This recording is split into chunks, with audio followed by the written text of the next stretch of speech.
Hallo aus Ägypten, aus dem Steigenberger Goraya Beach. Warum haben wir uns für einen Ägyptenurlaub entschieden? Warum für diesen Ort Marsa Alam? Warum für das Steigenberger Hotel? Ich werde euch alle diese Fragen beantworten und euch ganz viel über das Hotel erzählen und zeigen, aber auch über die Umgebung und was man hier so machen kann und was sich lohnt anzuschauen. Wenn ihr überlegt, einen Ägyptenurlaub zu machen, bleibt jetzt auf jeden Fall dran. Ihr kriegt hier spannende Eindrücke, ganz viel Input für eure nächste Reise. Wir schnorcheln unglaublich gerne und haben schon viele tolle Korallenriffs gesehen und haben uns deshalb auch für Ägypten entschieden, weil hier die Unterwasserwelt noch super schön intakt ist. Also hier findet man bunte Korallenriffs und eine große Artenvielfalt hier im Roten Meer.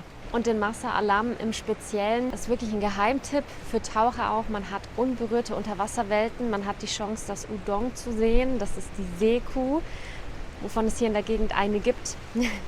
Und die Chance, ganz, ganz viele Unterwasserschildkröten zu sehen. Als wir uns da näher und detaillierter mit diesem Ort beschäftigt haben, war es ganz klar, wir wollen ein Hotel, das sein eigenes Hausriff hat. Ein Hausriff bedeutet, du kannst von deinem Hotel direkt von der Anlage hinausschwimmen und bist sofort im Korallenriff, ohne dass du nochmal irgendwo anders hinfahren musst. Und das Steigenberger hat hier ein wunderschönes Korallenriff und du kannst vom Strand direkt ganz sanft reingehen und dich langsam vorschnorcheln und dich an das Riff hinantasten. Auf zwei Seiten, also es ist wie so eine Schneise, kannst du hinausschwimmen und auf zwei Seiten des Korallenriffs sehen.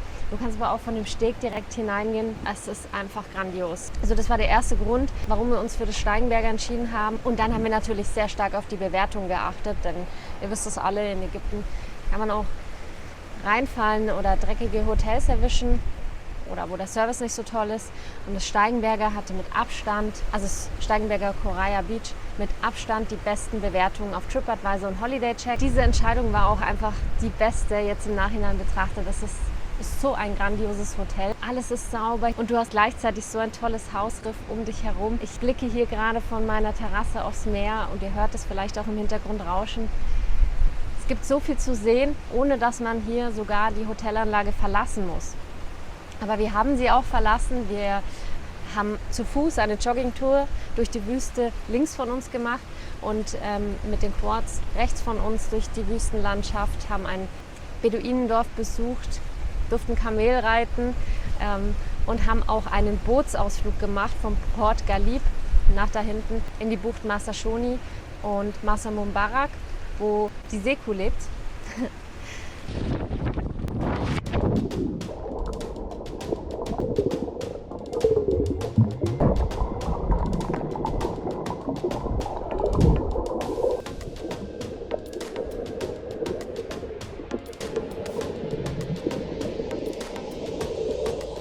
Die Zimmer sind in kleinen Gruppen angeordnet.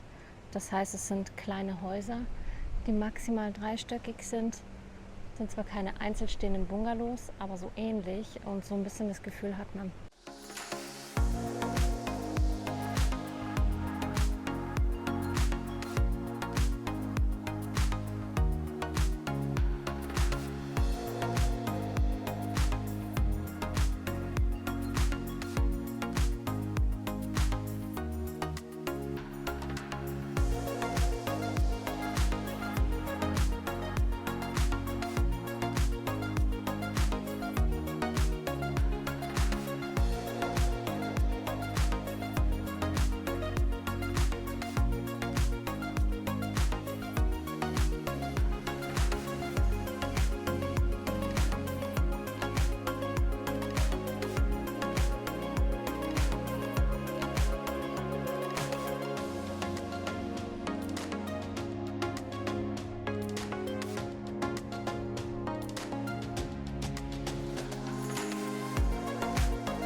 Die ganze Anlage ist wunderschön bepflanzt mit unzähligen Palmen und aber auch Blumenbüschen. Und es duftet hier überall so gut nach Blumen.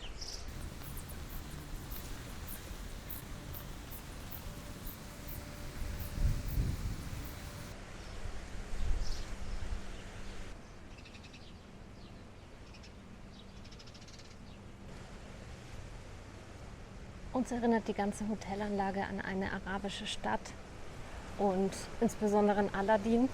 Nachts ist alles wunderschön beleuchtet hier und auch tagsüber sieht es so schön aus mit den sandfarbenen Fassaden. Und es macht auch einfach Spaß, hier durchzuschlendern.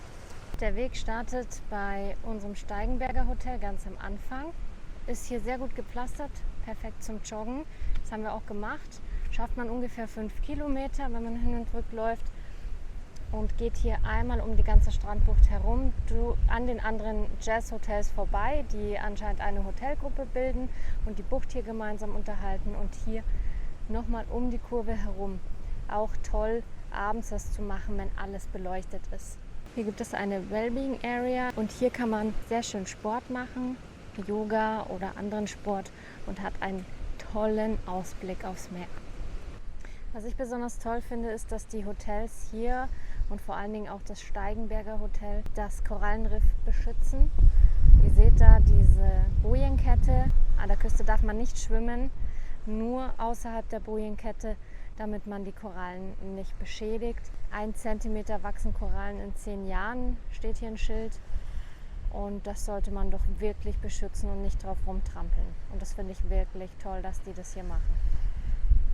Und die Sorge ums Riff wird auch ein Grund sein, warum man hier Schildkröten im Wasser einfach beim Schnorcheln treffen kann, warum hier öfters Delfine reinkommen und die Fischvielfalt so toll ist. Das Hotel ist mitten in der Wüste, was auch bedeutet, dass hier rundherum keine Stadt ist, sondern nur Natur. Ein zweiter Aussichtspunkt am Meer.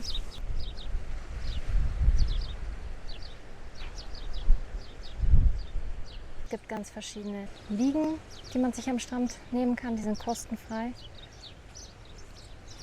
Welche ziemlich abseits mit viel Ruhe und andere weiter unten, direkt im Geschehen und am Badezugang.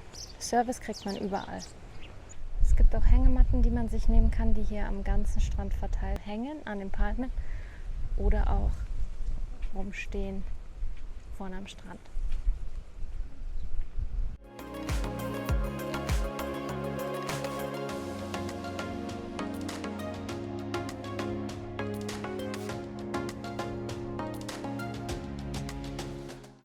Die Liegenreihen sind versetzt angeordnet, sodass man auch aus der 2. oder 3. Reihe Meerblick hat. Sind weit genug auseinander und mit einer Windabtrennung hinten für ganz viel Privatsphäre. Sobald man sich einen Platz ausgesucht hat, kommt jemand und bringt einem Liegenauflagen, Getränkeservice, Kaffee, Cocktails, Wasser, was auch immer man möchte, bekommt man hier auch.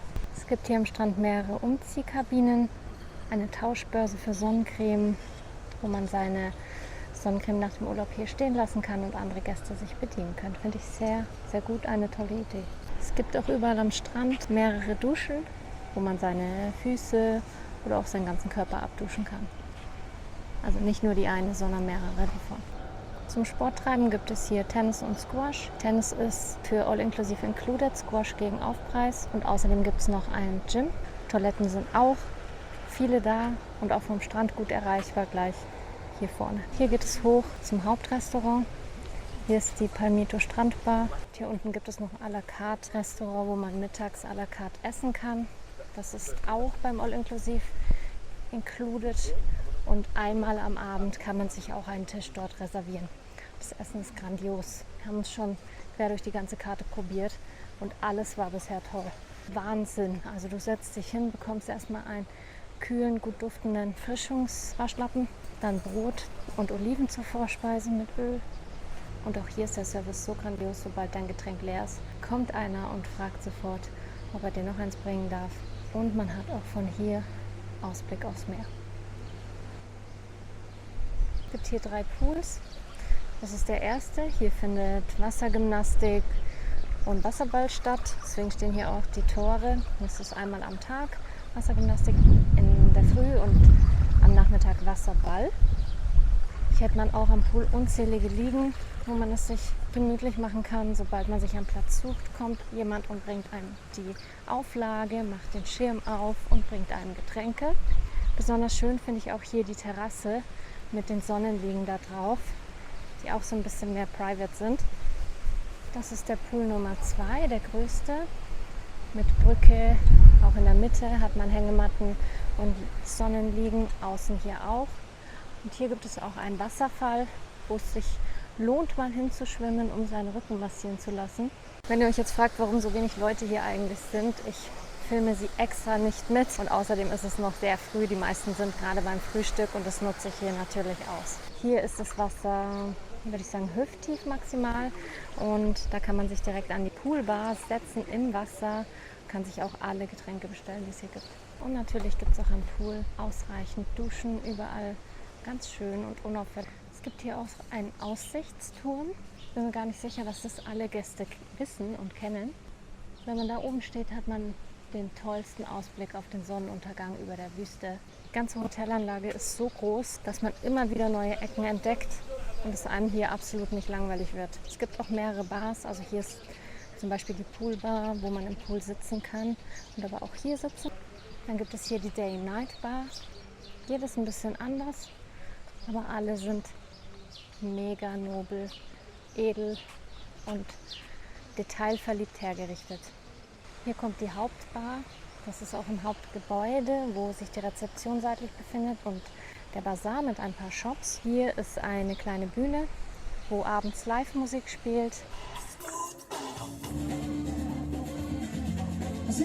Da oben befindet sich Suzu's Bar. Lohnt sich auch da hoch zu gehen, weil der Ausblick echt toll ist aufs Meer und auf die Poollandschaft. Es gibt auch einmal in der Woche eine Beachparty, die echt toll war. Mit Feuerspucker und auch einer Bauchtänzerin. Yeah, come on. Hier oben ist das Hauptrestaurant für Frühstück und Abendbuffet.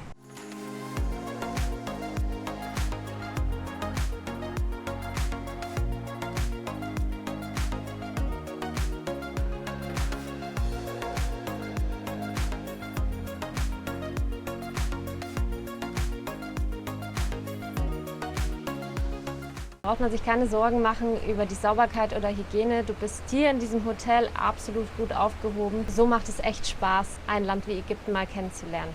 Was ist dein schönster Ort zum Schnorcheln, den du kennengelernt hast? Hast du vielleicht die Seekuh schon gesehen? Schreibt uns alles das in die Kommentare und ich freue mich davon zu lesen.